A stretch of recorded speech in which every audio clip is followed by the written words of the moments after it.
All right, let's settle this once and for all. How much do you need to retire in Canada? Is it $1 million? Is it 70% of your current income? Or is it something completely different? Because here's the truth. There's no magic number. But here's the problem. When people don't know their number, they either overspend and risk running out, or they underspend and live with this unnecessary fear. Now, neither of those is the retirement that you've been working your whole life for.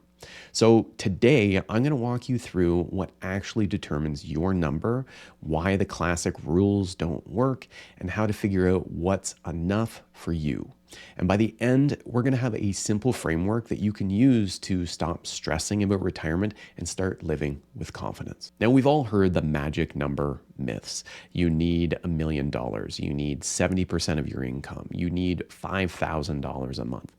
Now, the problem with these myths is that they are generic. They're designed for everyone, and therefore they don't actually fit anyone. So think about it.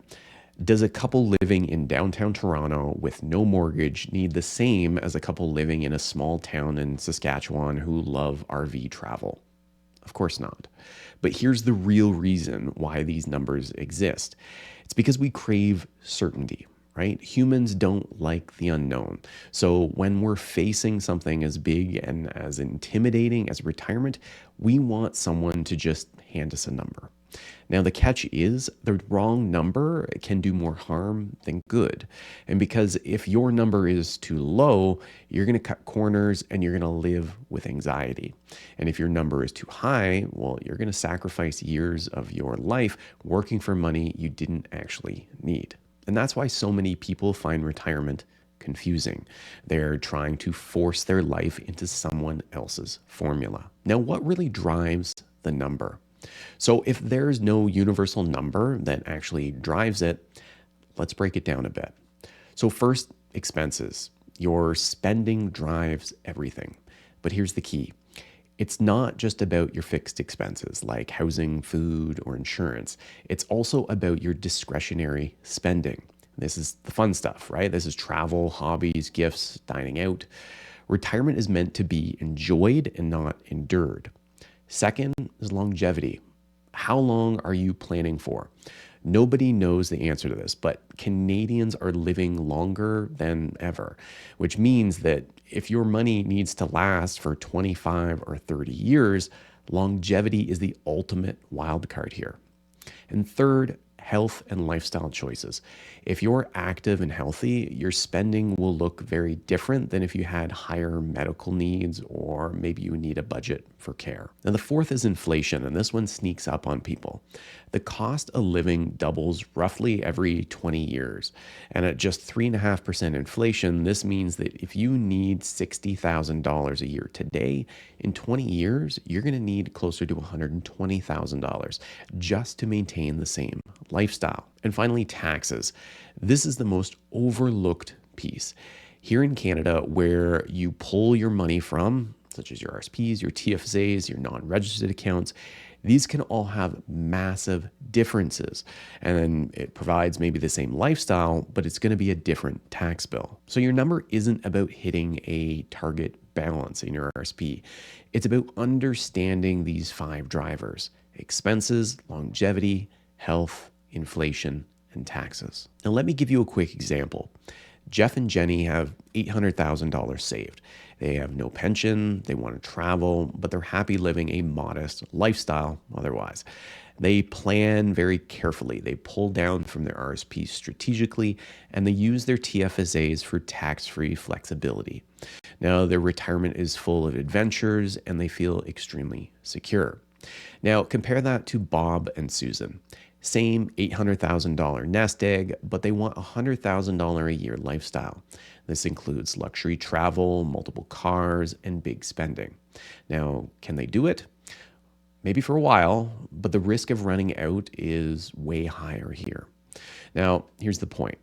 It's not about the size of the pot. It's about how you draw from it and what kind of lifestyle you're actually funding. Now, let's talk about the Canadian retirement landscape here, because in Canada, most people don't realize that they already have these 2 built-in pensions.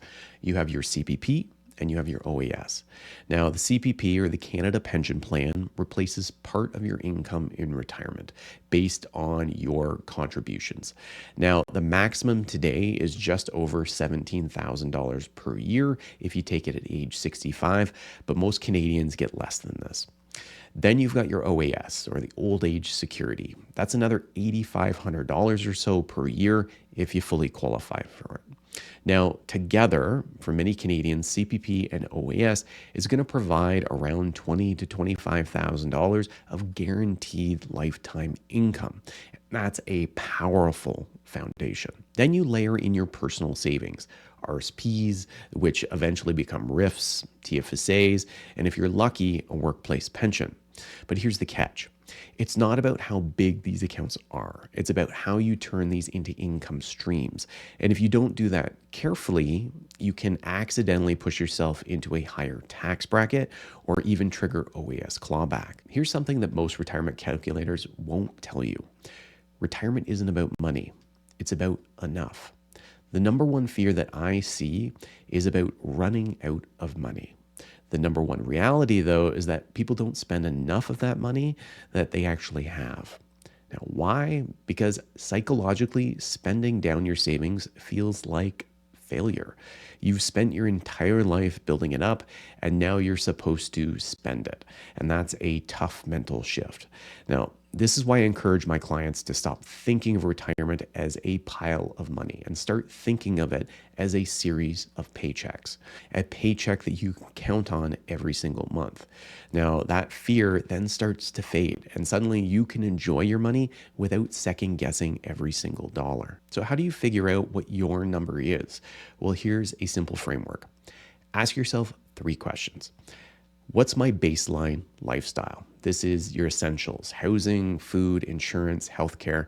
This is the stuff that you absolutely need. What are my dream expenses? This is travel, hobbies, gifts, maybe that new car or cottage. Write all these down. Now, how flexible am I willing to be? If the market drops or inflation spikes, are you willing to cut back on travel for a year, or do you want absolute certainty? Now, once you've answered those questions, you'll see something really important. Your number is not static, it's flexible. And flexibility is your biggest safety net in retirement. So, how much do you really need to retire in Canada? Well, the answer is enough to fund the life that's meaningful to you, while giving you the confidence to spend without fear. So, forget the cookie cutter numbers. Focus on your lifestyle, your income sources, and the flexibility that comes with that. That's the real key. So if you'd like to learn more about planning for your own retirement, you can always visit me at stonecitywealth.com. I'm Adam. We'll see you in the next video.